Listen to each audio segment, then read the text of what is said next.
Hello, everyone. We are here today representing Tau Films to take you through the making of Crazy Alien. I'm Anoop. I work as a pipeline supervisor at Tau Films. I've been in this industry for almost a decade now, having played an active role in the pipeline development of studios like DreamWorks Animation and Rhythm and Hue Studios. Uh, at Tau Films, as a pipeline supervisor, my role is to architect the distributed pipeline that our studio runs on, as well as manage a team of pipeline developers, as well as pipeline TDs. So I've been with the studio for almost 4 years right now, and I'd like to introduce my co-speaker. Hello everyone, good afternoon. I'm Rochana. I work as a production manager with Tau Films. I have been in the industry for over 8 years now, working in both VFX and CG pipelines. At Tau Films, my role as a production manager is to manage schedules, show deliveries. I am also involved with recruitment work, and I help manage the Hyderabad facility. Here on the screen, we can see John Hughes. John Hughes is the founder of Tau Films. He was also the founder of Rhythm and Hue Studios.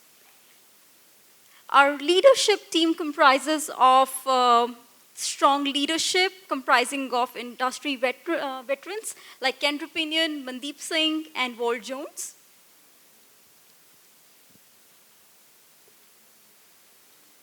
We have multiple facilities across the globe. We have a studio set up in Hyderabad, Beijing, Kuala Lumpur. Okay, we did not get the, sorry guys, we did not get the multiple locations.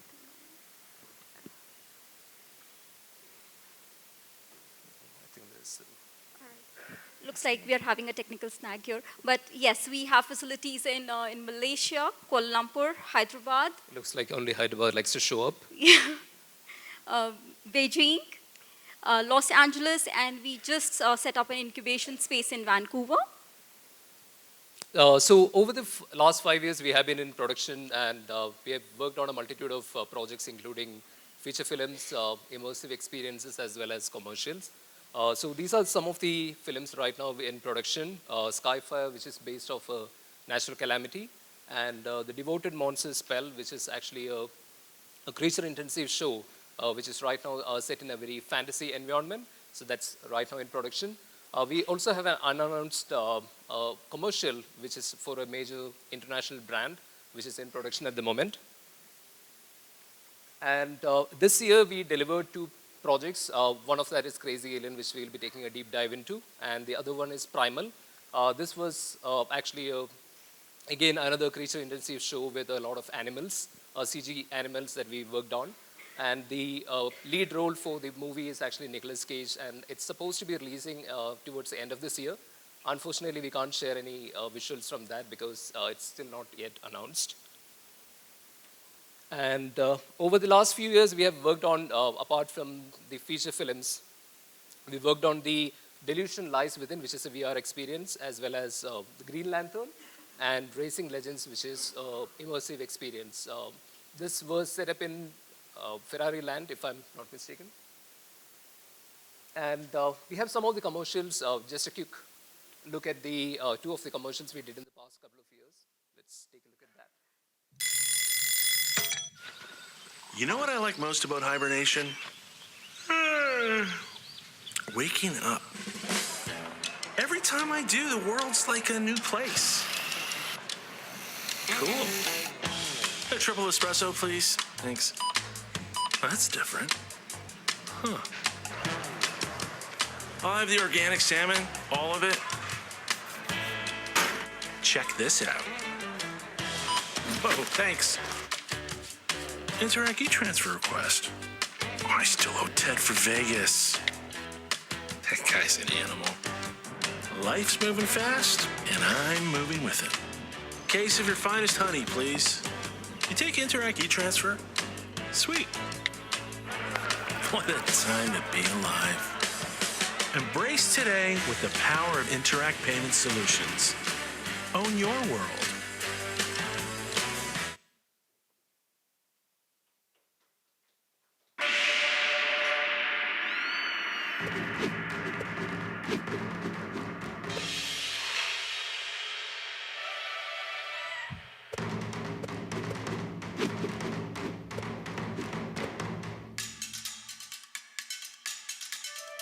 Till now, penguin only defense from poachers was to roll up into a ball. But now all species are protected by law.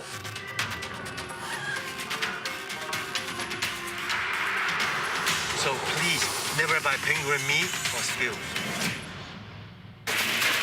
When the buying stops, the killing can too.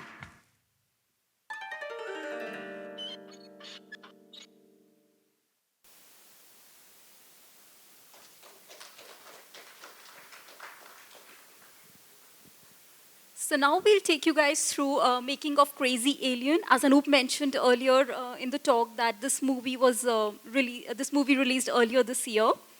Um, all right. So I'll share a little bit about the movie, about the storyline. Basically, the story is about an alien who lands and gets held and is held captive by two people who want to use him in a circus. They grab his headband where all his powers are, and the movie is about his struggle to get his hairband back, so he gets his powers back from them. Some of the challenges that we faced in the show was basically that it was a single character show, and the entire focus was on animation and acting. Moreover, there were no dialogues for the alien. So it was a very, very animation intensive show for us. As you can see on the screen, that's our animation director, Craig Talmy, with a life-size alien in the picture. At Tau Films, we extensively use Shotgun for our entire production data management, starting from resource planning till the final delivery of the show. We are totally dependent on Shotgun. So here you can see this is the crew planning app, and the moment we have a show in-house, what we start off with is to mark resources that would go on a particular project. In fact, our entire vacation management is also done through Shotgun. We have customized the pages, we create multiple filters, which enables us to keep track of that information. So here we can take a look at the asset development stage. So this was the main character that we were working on. So this is a turntable of the character in active development. So this is basically was done totally made in Maya and rigged in Maya. And we had the entire pipeline set up for rest of the character workflow using that itself. So as you can see that the requirement, as Rochana mentioned earlier, the primary requirement of the show was that we have to get the character photorealistic. And since there is a lot of focus on the character, it's a single character in the show, there's a lot of attention in the character, and which means that you have to get the expressions right.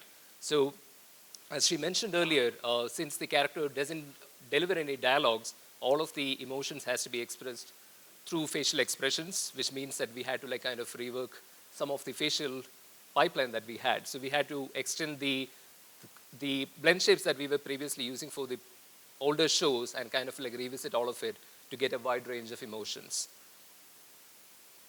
Coming to the photorealistic aspect of it, we had to make sure that the muscle simulation and the physics behave as it would in a real world. So the video that you see here, sorry about that. So the video that you see here is actually the skeleton sim followed by the muscle sim and then the fascia sim, which is actually the skin sliding effect that you get under the skin. So this is what adds the believability to the character when it comes to making it real for a realistic photorealistic lighting.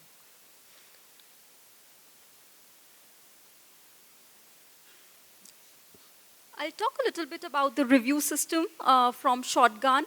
With the help of Shotgun, we have been able to streamline our entire review process. As I shared earlier, we have a global presence in multiple locations with artists working on the same show from various time zones. And the review process and customized playlist has enabled us for supervisors to give timely feedback.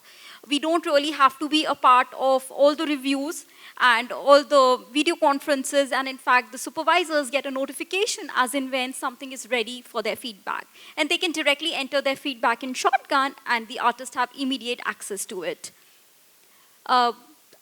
We have been able to do color-accurate reviews because of the RV feature that we have available in Shotgun. It also It also gives, with the client review system in place, it also gives us the flexibility of sharing playlists directly with the clients, and they can review it at their own convenience rather than we having to be present for the client reviews.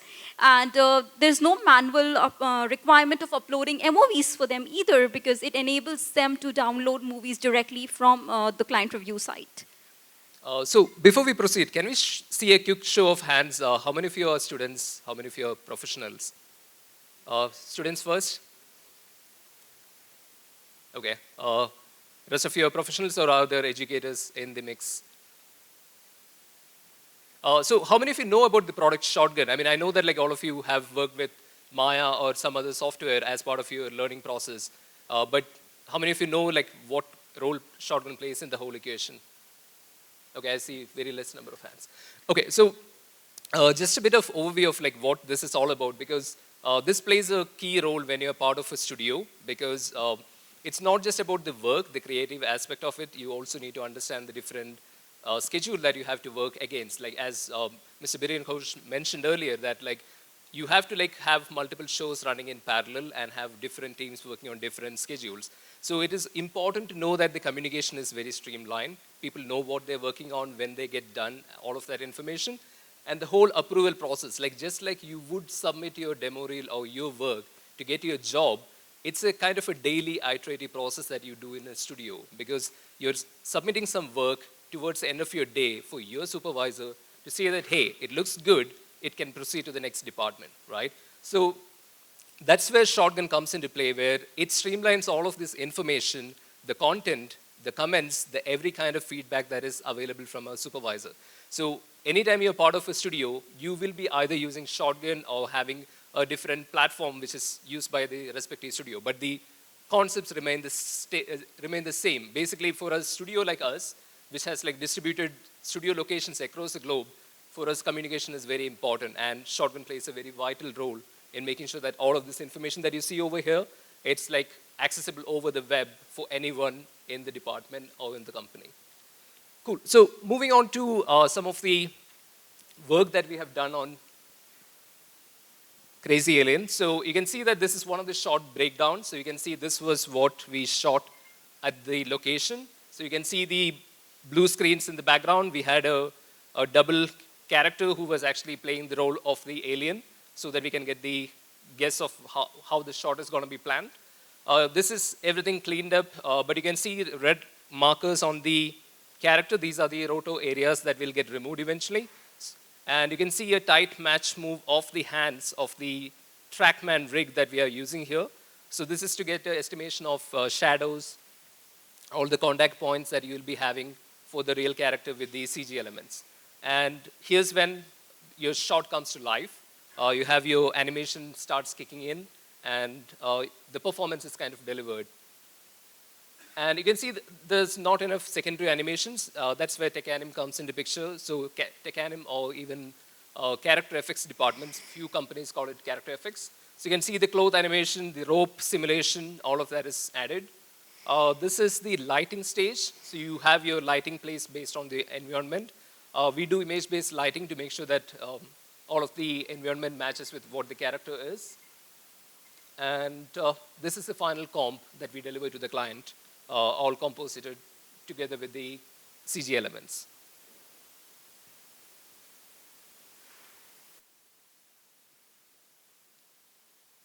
Moving on. So the amount of production data we get when we are starting on a show is massive, and it's nearly impossible to track it, on spreadsheets or in Word documents. So it's very essential to have one common location where all this data gets stored and ingested. So Shotgun is our go-to place for that. And if people who are a part of production over here would know the n number of reports we need to prepare on a regular basis to share within the studio or with our clients or with our supervisors. And with the help of customizable pages on Shotgun, we are enabled to replicate that data in graphical manner, which is easily readable for everyone. Even sometimes we would have requests from clients, and no matter where we are, we can immediately grab this live data and share it with them on what the exact status of the show is. Yeah, especially when you're dealing with like a large number of artists as well as studio locations, it's very important for us to know all of this information when we demand it. It can't be that like somebody has to go back to their desk, work out all the logistics, ask the artist about what they're working on, and then get back to the team. It's always that the live data is always important for any kind of production. And it's just not about media and entertainment, any kind of projects that you do. For a regular person, you might be using a to-do list to have your day planned, right? It's on a different scale when it comes to a studio with a lot of artists and a lot of production staff. So that's what all of this thing helps in accomplishing. Here are some more pages. I'm just sharing with you some more pages that we set up in Shotgun so that we know where a particular shot is, in which department, if it is ready for its upstream department to get started with. It shows us specific progress. We make these pie charts to see if where exactly that department stands in terms of work, what is accomplished, what is yet to be accomplished. So if you're one of the artists, your name will be mostly over here, listing against a specific department that you work for. So if you're a modeler, your name will show up here based on this is the task that need to be accomplished on a so-and-so date. But it's not just about the planning part, it's more about the communication, like making sure that everyone knows what they're doing. So there is a possibility that the artist is here in Hyderabad and the supervisor is in Los Angeles. So how do they find out who's working on the shot and what exactly the progress is on the shot? But with the help of artist updating information here, so when the artist begins the shot, they would mark their shot 2 in progress.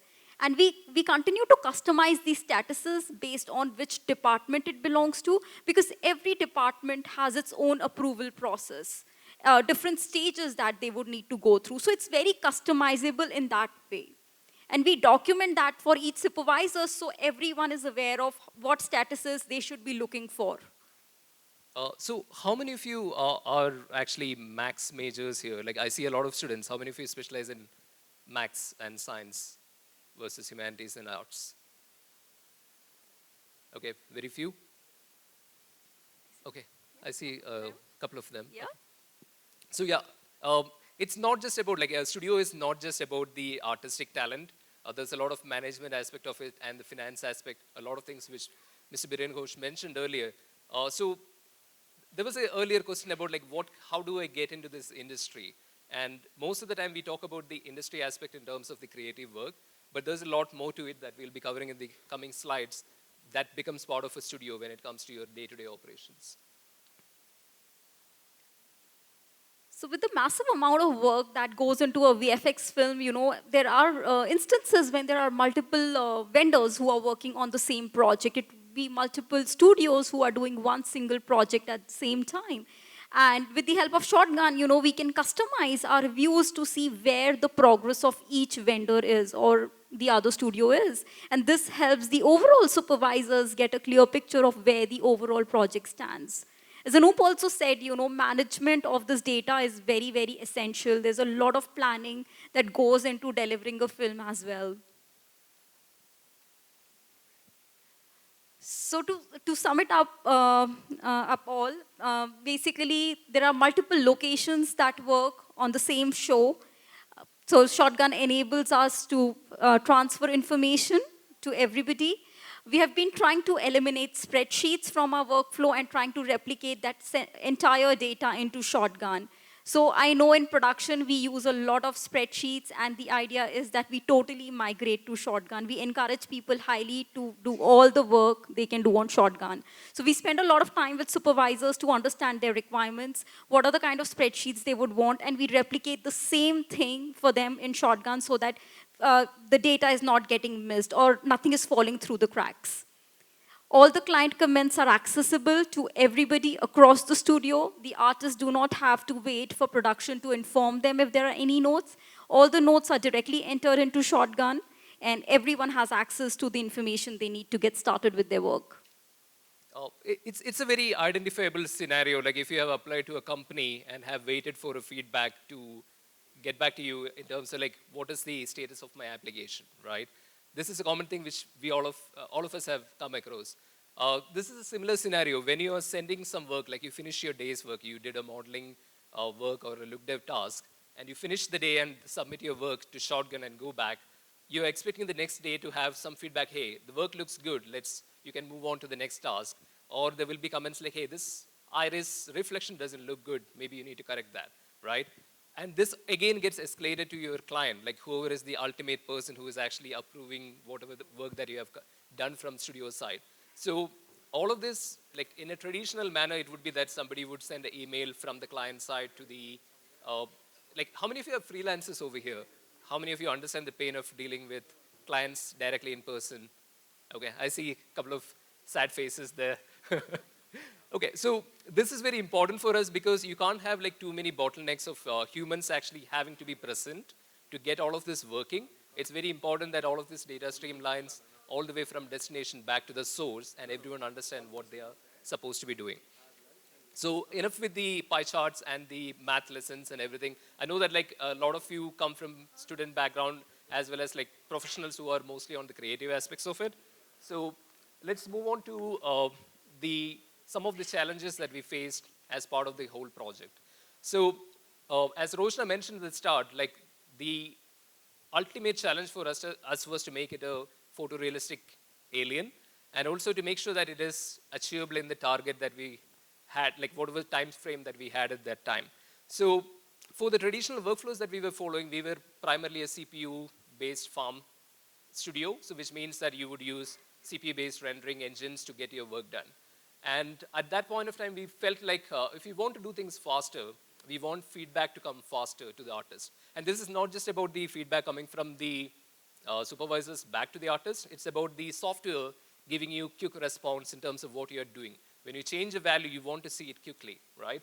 So that's the time when we decided that we have to actually get into the GPU rendering game because that's where the future is. We have to make sure that we have enough fidelity available for artists to see what they are changing and how it's going to affect the final look of the film. So at that point of time, we tried to like look at different options, and Arnold GPU was one of the options that was available. It was in closed beta, so we were not really sure we could adopt it. And we looked at other options, and we came across Redshift. And that's what we had used for rendering for this particular show.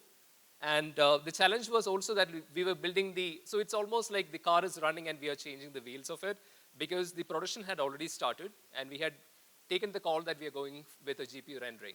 So we were building the infrastructure, we were building the pipeline while the artists were working on the shots, making sure that all of this will converge at some point to make sure that the show is delivered. So it was a huge challenge for us because all of our rendering capacity is in the KL office, which is the Kuala Lumpur office, and we have artists working from Los Angeles, from Hyderabad, and all of them had to learn a new trick for getting their work done. Basically, they are moving to a totally different platform. But the fact that like they are still using the familiar tools which are in Maya made it easier for them to kind of adapt because at the end of the day, it's just all of the changes happens within Maya. It's just the commands at the end of the day that is changing. So this was a huge challenge for us because, as I mentioned, all of it was running in parallel while we were executing the show.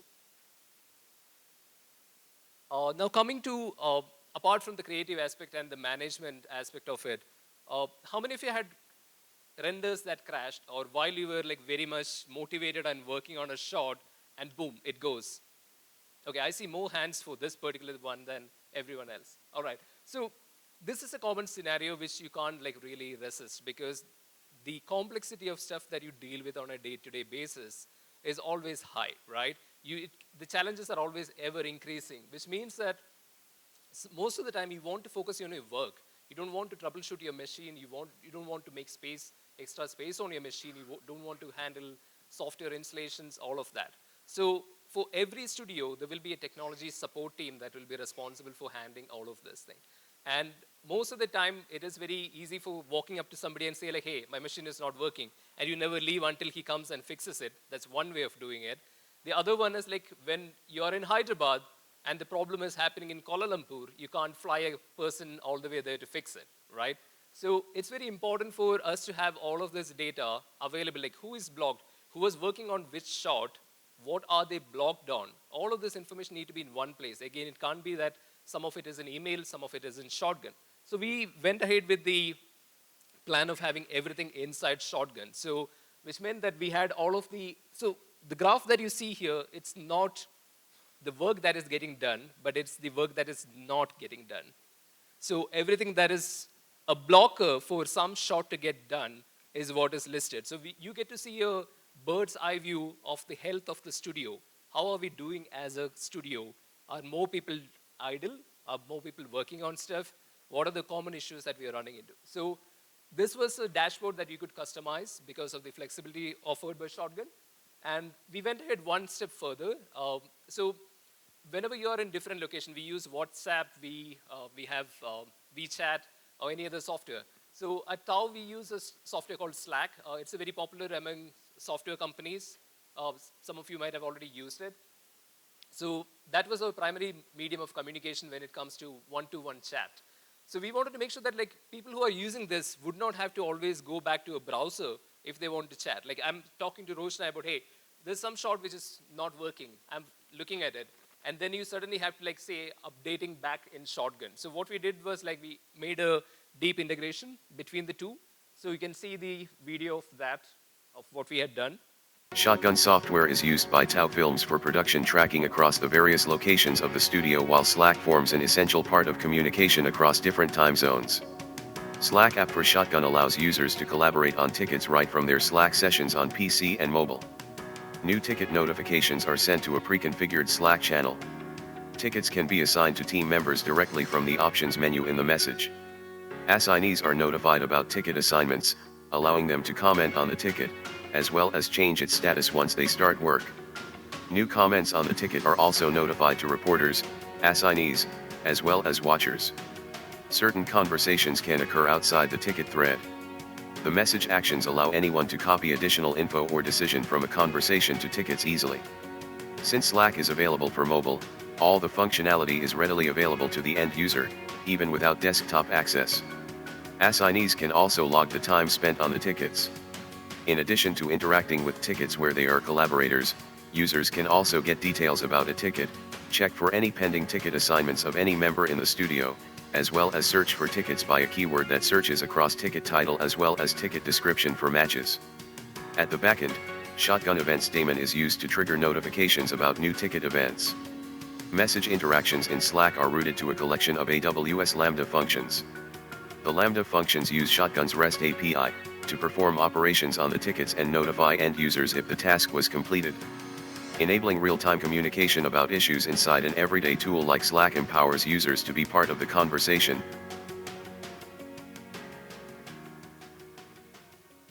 So those of you who are wondering what this was all about, this is almost like a customer care support built right within Shotgun. So we could have all of this data right available within their chat application. So we felt like this was something which would be useful to the community, and also came across the fact that like Shotgun encourages people to like actually develop cool solutions. So we submitted this as an entry for Shotgun Awards this year, and we were awarded the best pipeline tool for this year.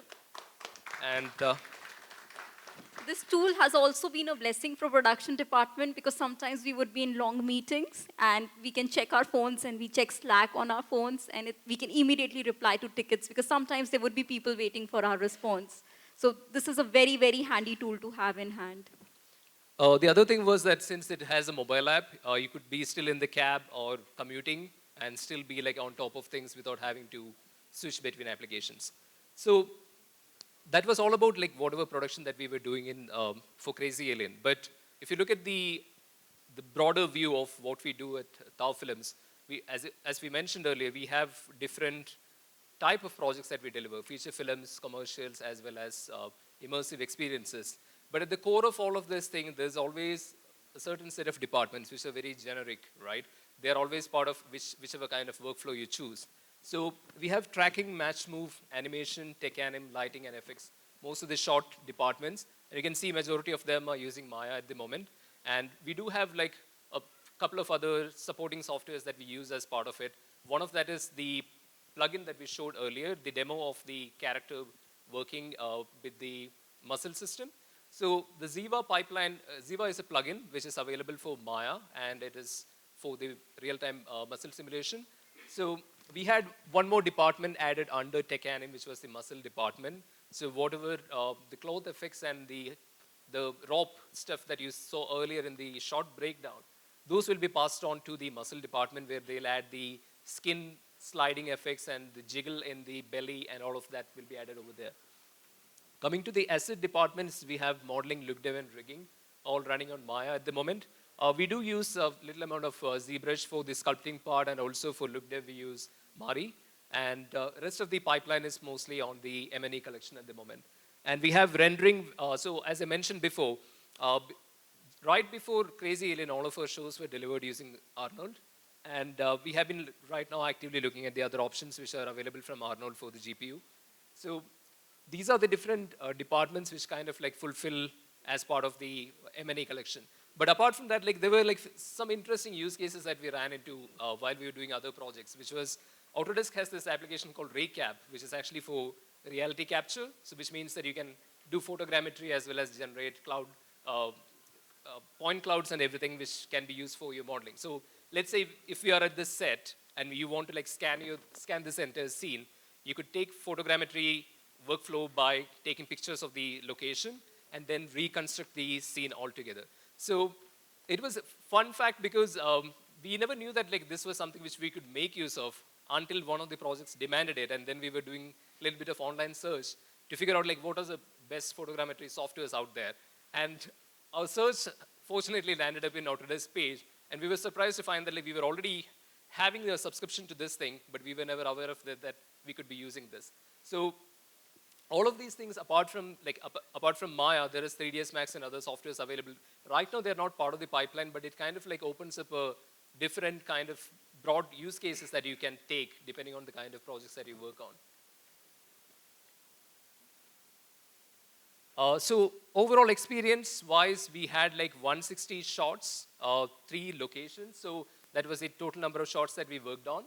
And we had 3 locations, mostly Hyderabad, Kuala Lumpur, as well as Los Angeles, collaborating on this thing. So the shot that you saw earlier, the shot breakdown, you can see that the tracking was done in Hyderabad, and then the prep work was done in Kuala Lumpur, and it came back to Hyderabad for animation, as well as tech anim, and the final lighting was done in Los Angeles, rendering was done in Kuala Lumpur. So you can see that it's a wide mesh of data that flows between different locations to accomplish the task. So it's very important that like the software that we use are performant enough, at the same time has the flexibility to adapt itself to different types of workflow. If you want to run multi-location, want to adapt to a totally different pipeline, which we did for Crazy Alien, that was totally doable. And keeping all of the studio in the same loop in terms of what is happening could be accomplished using Shotgun, because we knew that like all of this data, if we feed into the system, people will be able to harness the power of it without having to like putting people to like make sure that everyone is informed about things. The other one was, of course, the facial setup. So we definitely did the facial improvement stuff, but we never really got into the aspect of facial muscle setup. So the previous videos that you saw, you might have seen that it's only on the body that we ran the sim. So we plan to like take it further by having muscle setups being set up on face so that you have a much more believable performance altogether. And of course, another achievement was like, as part of the project, even though the normal approach is that you would go ahead and kind of purchase hardware in advance to accomplish the project that is coming up, for us it was like a running in parallel event altogether. So we were purchasing NVIDIA hardware, making sure that we were running the hardware test to make sure that what suits for the project, at the same time, what is the performance that you gain out of it. All of that was being done in parallel. But at the end of the project, while we were also happy that we delivered a project which was pretty looking good from a client perspective, we were also able to get a fully functional GPU farm in place. And the last one is, of course, the deep integration of Ziva. So this was something which was very new for us. We had done creature shows in the past, but none of it demanded this kind of photorealism. And we knew that like the other shows that we worked on, which is Primal, which was running in parallel along with Crazy Alien, we knew that we had to start off somewhere and push the limits in the future shows. So this was a starting point for us, and the fact that all of it works right within Maya meant that none of the tech animators or the muscle team had to like learn something new altogether. They were always dealing with tools that they were already aware of. It was just a matter of like making sure that the new tool set, which is as part of the Ziva, is also learned in the process.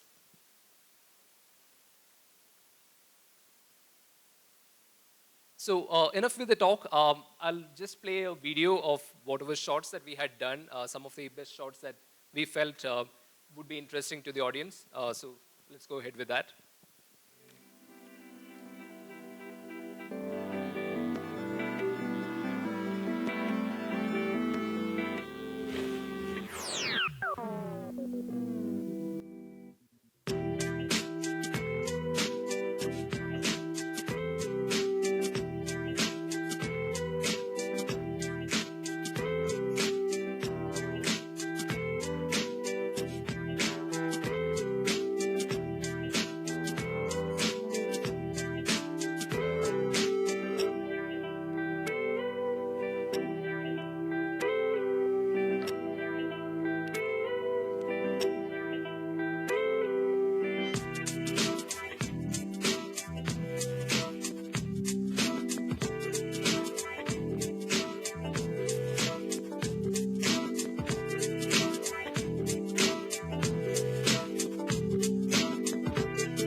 So that was all about what we accomplished in the last, this year as well as last year. But this is more about what lies ahead for us as a studio. So we, as we mentioned earlier, we continue to like push the boundaries in terms of what we can do as a studio, even while we are bound by the different targets that we have to deliver as a show. So some of the stuff that we are right now looking at is improving the overall feedback loop that is there for animation as well as lighting departments. So we have been like testing Maya 2019 at the moment to take advantage of the cache playback features, which will make sure that like animators don't have to like wait for the play blast to finish before they can see their shots in action. The other one is, of course, the Arnold viewport rendering. So now that Arnold GPU is in open beta, we have been like trying to like get our hands on and trying to see how we can leverage it into the system. Because over the past 4 years, we have always been natively Arnold-based studio. So we still have like strong feelings for making sure that like that's a familiar tool set which has delivered so much for us. We want to make sure that we continue to doing the same thing going forward as well. So we have been testing that. The other two integration is mostly the new buzzwords in the industry right now. Of course, Pixar, USD, as well as Material X. So we are so excited that during SIGGRAPH, there was an announcement about Maya's integration for USD as well as Material X. So we're planning to enter the beta program and get early access to it so that we can test it out. So this, we believe that it's going to like streamline the whole process because, as Rochana mentioned, we also work with a lot of other vendor studios apart from us. So there's always this concern about like what kind of native formats they follow, what kind of conventions they follow, as well as how do they assemble their shots. So having a universal standard makes it easier for all the participating studios in the whole process. Moving on to the rendering part, of course, we are right now testing out Arnold GPU. So that's the Redshift GPU render on the left. On the right is a quick render that we did assemble together in less than an hour, just taking the same texture maps from the previous one. You can see that it's very much almost hitting the same pixel to pixel quality. We just have to make sure that we are fine tuning it to match the final look of the film itself.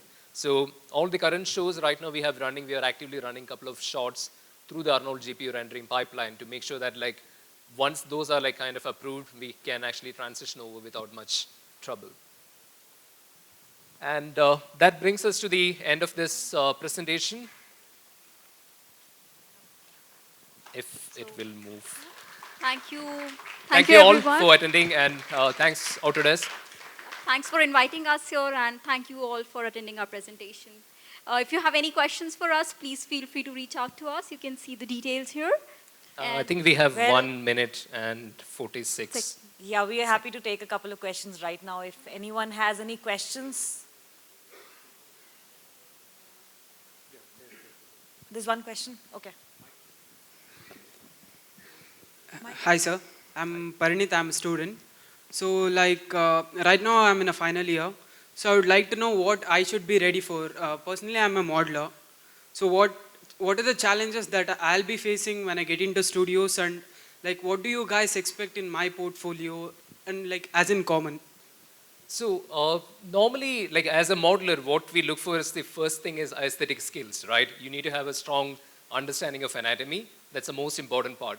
Tools always come secondary, right? The moment you have a visualization skill and you can put your thoughts into work, it's always possible to like get integrated. But now, if you ask me like as a fresher, how do you get into the industry? It's always about getting the right, putting your best work forward in terms of your reel. So if you are building a reel, make sure that you have your best work that you feel is strong enough, be put at the first place so that like it's not missed out in the millions of emails that you get from for a regular studio.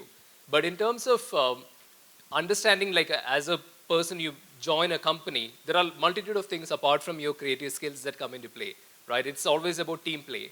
It's never about individual, because it's at the end of the day, bringing a final pixel to life or final imagery to life is actually a lot of work involving from different people. So you need to be a good team player to kind of take feedback from supervisors, from peers, from people who are sometimes even may not be even senior to you, but they might have a better eye on certain things. So it's all about being open. That's the most important quality we as a company also look for, because skills can always be taught, but it's all more about attitude, the team skills, as well as the eye for detail that matters. Hope that answers your question. Yes, sir. Sir, and one more question. Like, does the industry need more specialized persons, or like the one who knows everything like a generalist? Like who are more in need? Oh, you mean to ask like whether companies prefer generalist or specialist? Yeah. So I would again resonate the same stuff Mr. Biren Ghosh mentioned. The idea is that if you're a small team, maybe working on commercials, you would want to wear multiple hats. So which means that it's nice to have you having an understanding of what your rigging department wants. As a modeler, I'm giving you an example. A look dev artist would expect a certain kind of UV layout which reduces their work, not increases it, right? So understanding how, and this is not just applicable for any specific department, throughout the industry, the pattern is that you need to know where you take work from and where you pass it to, right? So if you're a rigging artist or let's say look dev artist, you need to know a little bit of understanding of modeling as well as a little bit of animation because those are the two departments you most often interact with, right? So if you're targeting a commercial industry, a fast-paced small team, it would be they will naturally ask you to like know more than just modeling. But if you're looking for a studio where you're working on features, your skills, your specialized skills will be looked at first. Thank you, sir. Do we have any other questions? One. Hi there. So I have a question. Like you guys have a studio in cover of locations. So other than the the normal data which you see in Shotgun, how do you manage your production data, like your shots or your cache or your render elements? Like how do you manage it all across the studios? So between the studios, we have VPN set up. So all of the studios are in the same network. So which means that you can, like as a artist in Hyderabad, I can actually see my renders in Kuala Lumpur as and when they get rendered. And we have like transfer systems. So most of the effort that we put into pipeline is all about like making sure that this process is seamless. You don't have to think as an artist, you should not have to worry about where it gets saved, what it gets named. It all need to be like seamless towards the end of the day, right? So that's what we put effort into. But coming to your specific questions, it's a very broad question because there are a lot of subcomponents to it when it comes to transfers, data storage, naming convention, and everything. But for us as a studio, for being around for last 5 years, it's an ongoing process and a challenge to improvise it. But it's never done. Like even if you are a 50-member studio or 2,000-member studio, the pipeline is always WIP. That's the whole idea. Thank you so much. Okay, in interest of time, we'll just have one last question.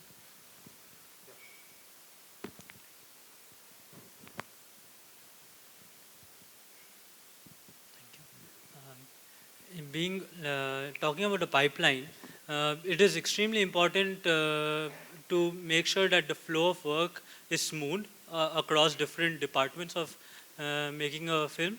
So how do you say, and with what we heard that a new shotgun creative and new things are coming up, how do you say that like across years, how has things changed for the pipeline? How has that developed and how things have become more better?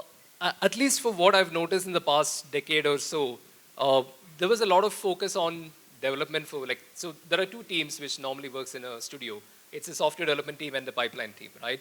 But the pipeline team, without understanding the needs of the production, is kind of like a black box, right? So the biggest challenge has always been making sure that you have tools which are having better user experience.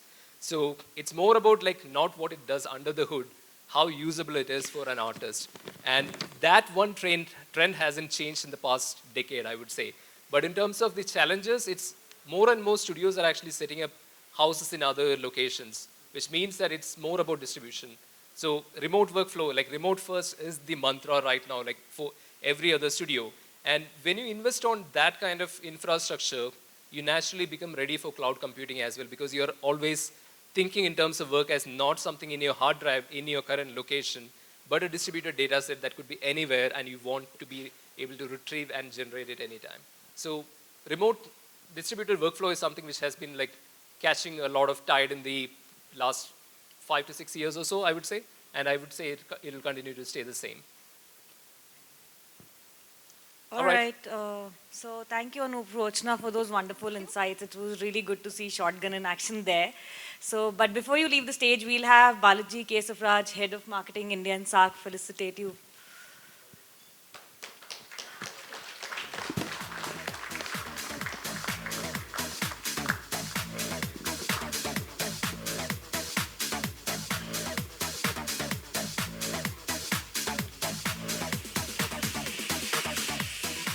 Your session was so good, the crazy alien's going to keep me alive at night. I mean, it's almost close to life, right? So, brilliant stuff. Thank you, folks.